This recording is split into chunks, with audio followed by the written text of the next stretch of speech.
After beating his K9 partner, Mike never imagined Ace would forgive him. But when disaster strikes, the same dog who once endured the pain risks his life to save Mike in a life-or-death situation. Will Mike's guilt consume him? Or can redemption truly heal the scars of their bond? The storm rolled in without warning.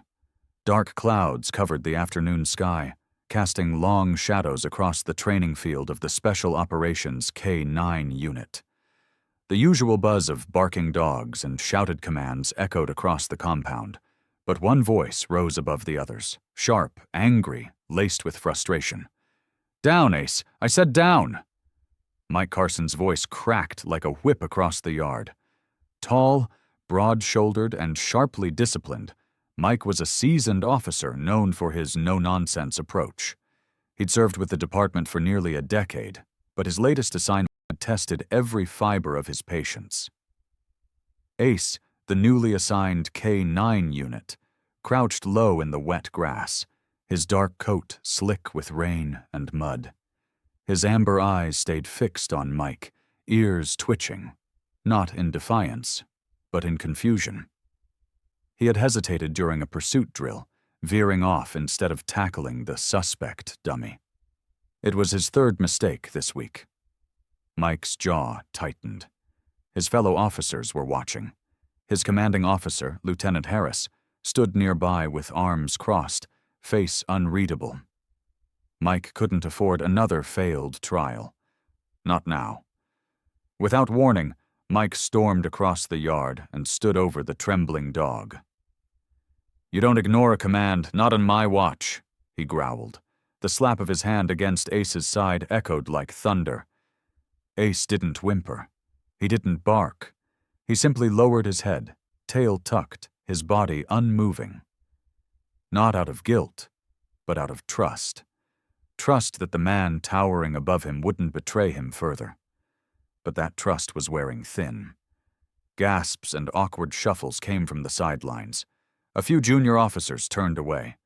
Even Harris took a step forward, then stopped, face tight.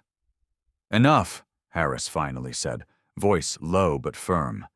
"We don't break dogs here. We train them." Mike didn't look at him. His hand trembled slightly as he stepped back. For a second, something flickered in his eyes. Regret, maybe, but it vanished quickly. Later, in the locker room, silence lingered heavy in the air. Mike yanked off his soaked vest, staring at his reflection in the metal cabinet mirror. The face staring back at him looked older than he remembered. Tired, angry, lost. He hadn't always been this way. Once Mike had been the department's golden officer, quick-thinking, brave, level-headed under fire. But everything changed 6 months ago in a botched drug raid where a rookie died under his command. Since then, he'd built walls around his heart, his conscience, and especially around anyone who dared to care. Ace was never supposed to matter. Just a dog, a partner assigned by protocol, a tool. But that look in Ace's eyes, it wasn't just animal instinct. It was understanding. And maybe that's what scared Mike the most. That night, rain still falling in cold sheets, Mike returned to the kennels. Most handlers had gone home, but he couldn't sleep. Something pulled him there. Ace lay curled in the corner of his enclosure, eyes opening as Mike approached. The dog didn't move, didn't bark, just watched. Mike hesitated.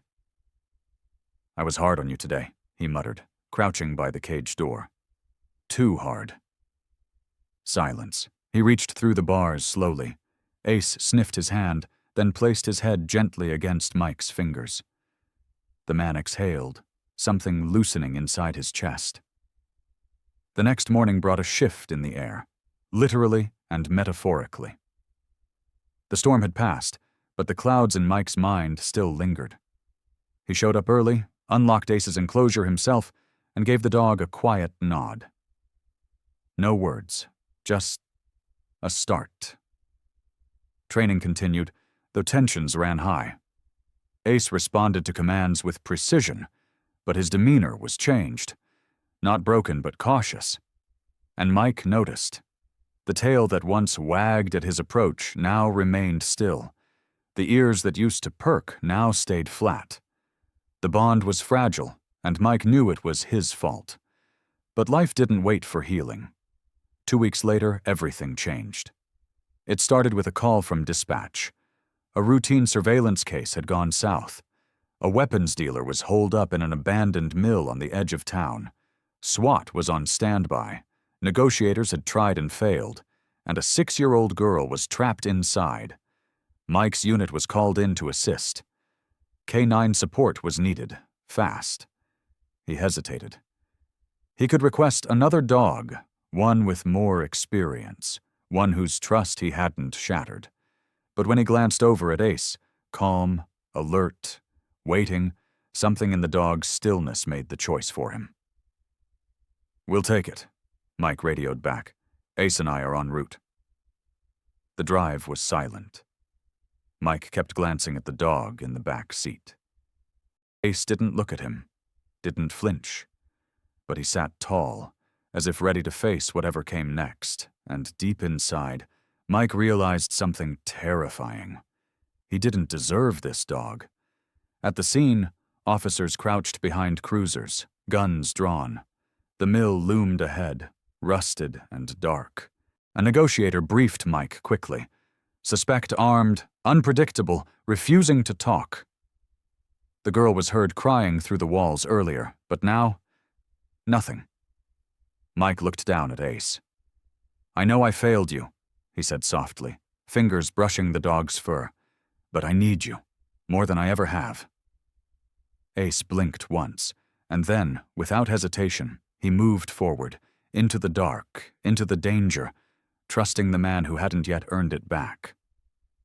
The mill's entrance loomed ahead like a gaping wound, metal doors rusted and cracked, vines swallowing the lower frame. Officers flanked either side, weapons at the ready, nerves strung tight like piano wire. Mike and Ace approached slowly. "Remember," Harris warned over the earpiece, "hostiles armed and unpredictable. We've got snipers in position. You go in, you're on your own." Mike barely nodded. His focus was locked on the task ahead, and on the dog trotting silently beside him, steps aligned with his own like they'd done this 1,000 times. Inside, the air shifted instantly. Musty, damp, heavy with dust and mold. Broken beams and fallen debris littered the ground. Light filtered in through shattered windows above, casting jagged shapes on the concrete floor. Mike crouched, signaled for Ace to halt. The dog froze, ears twitching. Then, his nose lifted. A sniff. Another. He bolted forward. "Wait!" Mike hissed, but Ace was already moving, slipping through a narrow passageway Mike hadn't even noticed behind a fallen pipe. For a second, Mike hesitated. Old instinct screaming to control the situation. But then something deeper took over. He followed. They moved through the wreckage like shadows. Every step Ace took was calculated. He stopped briefly at doorways, sniffed corners, paused when the floor shifted under their weight. Whatever tension had lived between them during training had melted away in this moment of pure, urgent purpose. Then, a sound. A cough. Weak. Small. A child. Mike's heart kicked into overdrive. He raised a clenched fist, signaling Ace to stop. The dog obeyed instantly, lowering to the floor. Together they edged toward a broken office door, barely attached to its hinges. Inside, tucked beneath a fallen desk, was a little girl. No older than 6, her face smeared with tears and grime. Her eyes widened at the sight of the dog. "Shh," Mike whispered. "We're here to help." Ace stepped forward first, ears lowered, body soft, tail giving a single wag. The girl reached out with trembling hands and grabbed his collar. That's when the first shot rang out. Glass exploded overhead. Mike dove, grabbing the girl and rolling behind a metal cabinet as another bullet ricocheted off a beam. "Shooter on the upper floor!" someone shouted through the comms. Mike's gun was drawn, but he couldn't see the target. All he saw was movement, a figure in the rafters darting along a rusted catwalk above. "Ace, guard!" Mike shouted. The dog sprang into motion, leaping over debris and weaving through cover as the shooter fired again. This wasn't part of training. This wasn't a drill. Yet Ace moved like he was born for it. Mike took the opening, pulling the girl close and making a break for the exit. But as they reached the stairwell, the structure groaned and collapsed. They were trapped. Smoke began to fill the air from somewhere deeper in the mill. A fire. Whether from the gunfire or something else, it didn't matter now. Mike turned in circles, coughing hard, eyes stinging. "Ace!" he shouted hoarsely. Then, movement. Ace came bounding down from the rafters, bleeding from a graze across his shoulder but alive, and more importantly, he was dragging something. A fireman's axe. Mike didn't question how or why. He grabbed the axe, struck at the crumbled wood blocking their path, and carved an opening just wide enough for the girl to squeeze through. He lifted her, pushed her to the other side, then motioned to Ace. "Go." But the dog didn't move. He stared at Mike. "Nobody, you go first." Still, Ace waited. Mike went instead. They emerged on the other side of the wreckage to find the fire had spread further than expected. The outer hallway was engulfed in flames. Exit routes were blocked. Radio was dead. "Up the ladder." Mike pointed to a rusted escape access on the side of the mill wall. "Go." Ace leapt up ahead, clawing and scrambling as smoke curled around them. Mike followed with the girl in one arm, grabbing rungs two at a time, lungs screaming. They burst through a hatch onto the roof just as a helicopter spotlight found them. Backup had arrived. Within minutes, they were lifted out by rope, the girl cradled in Mike's arms, Ace dangling in a harness beside them, eyes wide but calm. On the ground, paramedics rushed in. The girl was safe. The shooter had fled but left behind enough evidence to be tracked. And Mike, he didn't say a word. He just knelt beside Ace, gently touching the dog's injured shoulder. "You brought us out," he whispered. Ace licked his hand just once. That night, the station buzzed with the story. Everyone knew by morning, Mike Carson's K9 had saved a child, and him, after Mike had once raised a hand to it in anger. Officers whispered it in the halls. Harris said nothing publicly, but when he passed Mike at shift change, he gave a nod that meant everything. Mike took Ace home that night. No kennel, no cages, just a warm blanket, a quiet living room, and two creatures learning how to breathe again. But the story didn't end there. 2 weeks later, something happened that would make headlines and test the bond between man and dog in a way neither could have predicted. Because sometimes, the hardest battles aren't against enemies. They're against yourself. The news spread faster than wildfire. "K9 hero rescues officer and child from mill fire. Dog saves man who once struck him. It's a miracle," says witness. Mike didn't care for the attention. He avoided interviews, brushed past curious glances at the station, and ignored the dozens of voicemails. The only thing he acknowledged was Ace, who now walked beside him without a leash, because he didn't need one. Ace had saved him, not just from the fire or the shooter, from himself. But healing isn't a straight line. And peace? It doesn't come easy. 2 weeks later, a simple call changed everything. "Domestic disturbance," dispatch said. "Possible armed suspect. 2 children inside. Address, 914 Redwood Street." Mike responded with Ace. It sounded like routine protocol, until they got there. Redwood was a dead-end street near the river. A pale blue house with shattered windows stood out like a bruise in daylight. Neighbors stood back, murmuring, watching. Mike parked across the street. Something about the scene prickled his nerves. He and Ace approached slowly. A woman stood outside, arms crossed over her chest. Her cheek was swollen. "He's got a gun," she whispered. "My babies are inside." Mike's eyes narrowed. "Does he know we're coming?" She shook her head. "He doesn't even know I got out." Backup was 10 minutes away. Mike didn't wait. He crouched beside Ace, voice low. "We're going in quiet, just like the warehouse." Ace's ears flicked forward. He understood. Mike slipped through the side entrance. The kitchen was a mess. Broken plates, overturned chairs, a beer can still dripping on the floor. Muffled voices upstairs, one of them crying. Mike moved to the stairs, stepping light, finger tight on the trigger. Ace padded behind him, soundless, eyes locked. A floorboard creaked. A sudden shout, heavy footsteps above.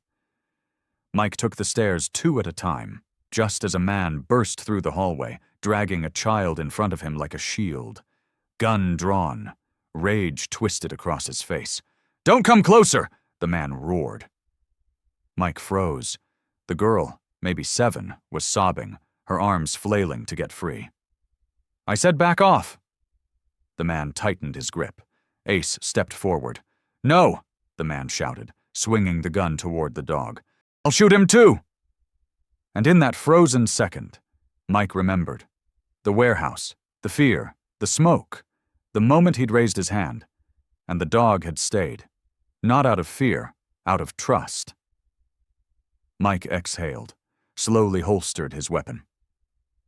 "You don't want to do this," he said calmly. "You're scared. I get that." The man sneered. "What do you know?"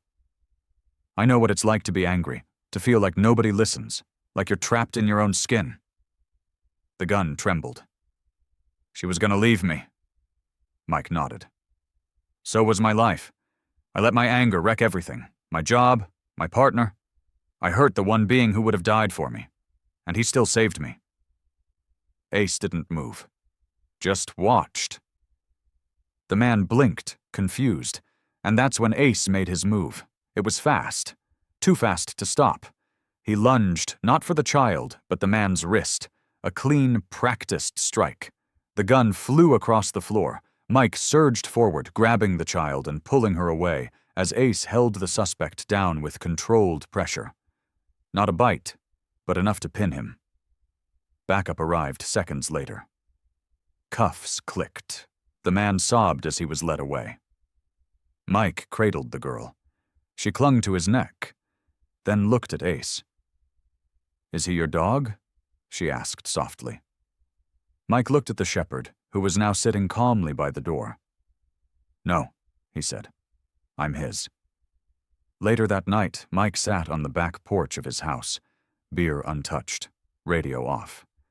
Ace lay at his feet, tail thumping now and then, staring out into the trees. "You know," Mike said, "I used to think being tough meant control. Discipline, order." Ace yawned. "But you followed instinct. You risked everything for people who didn't earn it, including me." Silence. "Back in the warehouse, I was wrong." Ace didn't move, so Mike leaned down, placed his hand on the dog's head, and whispered something only the stars heard. "I'm sorry." Ace licked his wrist, just once. The days that followed were calm. For once. Mike started attending counseling, not because the department ordered it, but because he wanted to. He learned about trauma, guilt, trust. He talked. He listened. And every night, Ace waited by the door when he came home. But things weren't quiet forever. One evening, while patrolling the west side with Ace in the passenger seat, a call came through. Code red. Explosion at chemical plant. Multiple injuries. Officers on scene requesting K9 unit immediately. Mike turned the wheel hard. Sirens screamed. And Ace? He was already standing, eyes focused, tail stiff. They both knew. This wouldn't be routine. The scene at the chemical plant was chaos. Flashing lights bathed the night in frantic color. Thick smoke rolled from the northeast wing of the building. Firefighters rushed with hoses. Medics hauled stretchers. But the screaming, God, the screaming, cut through it all like a blade. Mike slammed the cruiser into park and jumped out. Ace leapt after him, already pulling towards the entrance. A sergeant waved him down, face streaked with soot. "There's still people trapped. Maintenance staff on the 3rd floor. Structure's not stable enough for anyone else to go in." Mike didn't hesitate. "We'll go." "You sure?" the sergeant shouted. "They say there's another explosion risk." Mike looked at Ace. The shepherd stood rock still, eyes locked on the smoke. He didn't flinch. "We're sure." With a borrowed air tank and mask strapped tight, Mike entered. Ace pushed through the shattered door at his heel. Inside was worse. Black smoke coiled like a living thing. Alarms shrieked. The heat was unbearable, like standing inside a furnace. Pipes hissed steam. Metal groaned overhead. Mike felt his skin dampen under his gear. But Ace led without pause, nose low, instincts tuned. They reached the stairwell. The 3rd floor landing was partially collapsed, forcing them to crawl beneath sagging beams. Sparks spat from busted wires. Then a sound. Coughing. Ace lunged forward, barking sharply. They found 2 workers in a side room, huddled beneath a desk. One unconscious, the other dazed and bleeding. Mike hauled one over his shoulder. "Come on, Ace!" The shepherd didn't wait. He took the unconscious man's pant leg gently in his teeth and pulled, guiding them down the smoke-filled hallway like he'd been born for it. They made it to the stairs. Then, behind them, a low rumble. Mike turned. His stomach dropped. Flames had breached the lower hall. They were climbing the walls, licking toward the stairwell. No time. "Ace, go!" But the dog froze. He turned his head, and Mike saw it. A 3rd figure. Trapped under fallen beams, far back in the hallway. A maintenance worker half buried and unmoving. The flames were almost there. Mike looked down.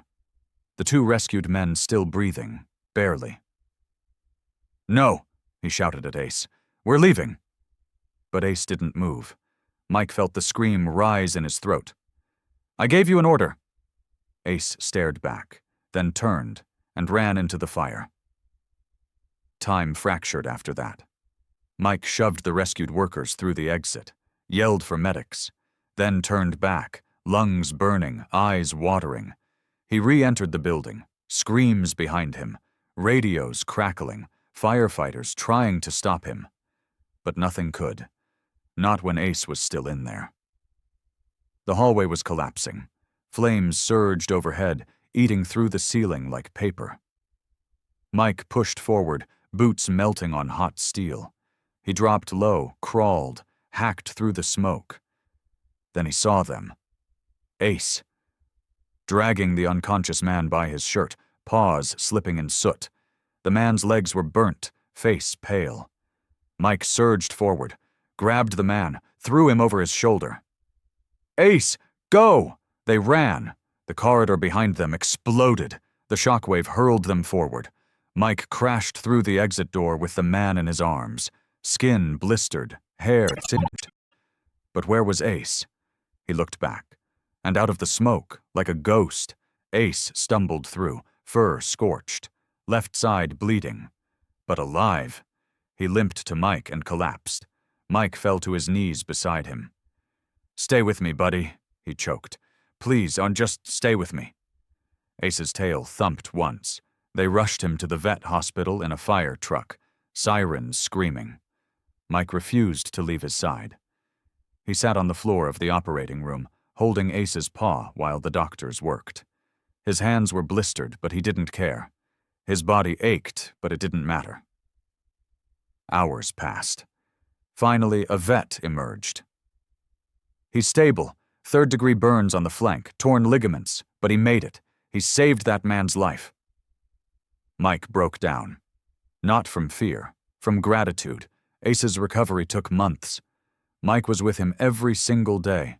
He fed him by hand, cleaned his wounds, spoke to him through long nights when sleep wouldn't come. The station sent cards. The mayor visited. But Ace only wagged his tail when Mike walked in, and slowly, he healed. One day, months later, Ace walked on his own again. Not a limp, just slower, wiser. They returned to the station, not for duty, for a visit. The officers stood and clapped. Mike looked at his partner. He's not just a canine, he's family. Ace barked once. Quiet, proud. And for the first time in a long time, Mike smiled without pain. The night had fallen heavy and still. Mike sat on the porch of his house, Ace at his side, watching the stars slowly glittering into view. The world had settled into that rare moment of peace. The kind you don't take for granted after everything that had happened. The kind where the future, for once, seemed brighter than the past. Ace laid his head on Mike's lap, his eyes half closed, tail thumping softly every so often. The faint, healing scars from the fire were there, but they didn't define him. Not anymore. Mike rubbed the dog's head absently, feeling the warmth of his fur. "You're one hell of a dog," he murmured. Ace looked up at him, as if in response. The sound of a truck pulling up broke the silence, and Mike glanced over. His partner, Officer Jenkins, stepped out, a grin on his face. He'd been there that day too, when the explosion went off. He'd seen everything, the fire, the panic, the aftermath. He knew what Ace had done. They all did. "Thought I might find you here," Jenkins said, leaning against the truck. "Figured you could use a cold one." Mike nodded, standing up, and they shared a quiet handshake. He wasn't sure what he would have done without the support of the men and women who had stood by him, who had stood by Ace. Jenkins popped open a beer and handed one to Mike. The two men sat on the steps, silently watching the night unfold around them. "Not a lot of guys would have stuck around after what you did, Mike," Jenkins said after a long pause, his voice more serious than usual. "Especially after everything with Ace." Mike's jaw tightened. He wasn't sure how to respond to that. "I messed up. But Ace, he never gave up on me." Jenkins nodded, understanding. He'd seen the breakdowns, the months of rebuilding. He knew how hard it had been. "You and Ace, man. You've both earned a second chance, don't forget that." Mike took a slow breath, looking at Ace, who was now lying on his stomach with his eyes closed, content. "I won't. I can't." They sat in companionable silence for a while, the weight of unspoken words hanging in the air. It was a silence that didn't need to be filled. Neither man had the answers they sought, but together they found comfort in each other's presence. Ace stirred, sitting up suddenly. His ears perked, eyes scanning the horizon. Mike followed his gaze, but saw nothing. "What's up, boy?" Mike asked, his voice low. Ace stood, tail raised, looking ready to move at a moment's notice. Mike's instincts kicked in. Something wasn't right. Without another word, Mike stood, and Jenkins did the same. "You feel that?" Jenkins asked, his voice urgent. Mike didn't need to answer. He already knew. His hand hovered over his gun as he moved into position, eyes scanning the area. Ace was already moving, leading them around the side of the house, his posture tense. "Stay close," Mike muttered to Jenkins. They rounded the corner, and there, standing in the shadows, was a figure, tall, hooded, and still as stone. "Who are you?" Mike called out, voice low but demanding. The figure didn't respond. Ace growled, a deep, low sound that Mike knew well. It was the warning before the storm. "Last chance," Mike said, stepping closer. "Get out of here now." The figure took a step forward, and that was all it took. Without thinking, Mike sprang into action, his instincts taking over. The figure lunged, a knife gleaming in the dim light. Ace was faster. He darted forward with a speed that almost seemed impossible, slamming into the figure's legs and knocking him to the ground. The knife flew from his hand, skittering across the pavement. Mike was right behind Ace, securing the man in a hold, his gun drawn. "Stay down!" Mike shouted, but the man only struggled harder. But Ace wasn't finished. He stood over the man, his gaze unwavering, body tense and ready. The dog's stance was a testament to the bond that had been forged between them. No one was getting past Ace again. The man froze, his hands raised in surrender. Jenkins was already on the radio, calling for backup. Ace stood over him like a sentinel, never breaking eye contact. Mike felt his pulse slowing. The danger had passed, but the feeling of protection, of knowing that Ace had saved him again, settled into his chest like a weight.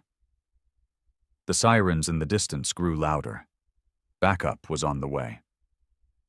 Mike looked down at Ace, who had relaxed slightly, his focus never wavering from the intruder. "You're something else," Mike muttered, shaking his head. "I don't deserve you." But Ace didn't need words. His tail wagged once, just a soft thump, as if to say, "We're a team. Always." The next day was quiet, the kind of quiet that follows after a storm has passed. Mike sat at his kitchen table, a steaming cup of coffee in his hands, staring at the window as the sun rose. Ace lay by the door, a picture of calm. It was hard to believe that just hours before, they had been facing a dangerous intruder. But the adrenaline had worn off, and now all that remained was a sense of peace. The phone rang, breaking the silence. It was the chief. "Carson, I want you to know, we've been reviewing what happened last night. That's a commendation-worthy act of bravery from both you and Ace. You've earned your place here, and I'm proud of the work you've done. You both deserve more." Mike let out a slow breath, the weight of those words sinking in. "Thank you, Chief. But it's Ace who deserves the recognition." "Then we'll make sure it's Ace who gets it. He's more than just a dog, Mike. He's a hero." Mike looked over at Ace, who was now curled up on his bed, eyes half-lidded in contentment. He was more than a dog. He was family. The years passed. Mike and Ace continued their work together. The bond between them grew stronger, unbreakable, built on trust, respect, and mutual understanding. There were still days of doubt, still moments where Mike felt the heavy pull of regret, but Ace never faltered. He never wavered. And neither did Mike. They had both earned their redemption.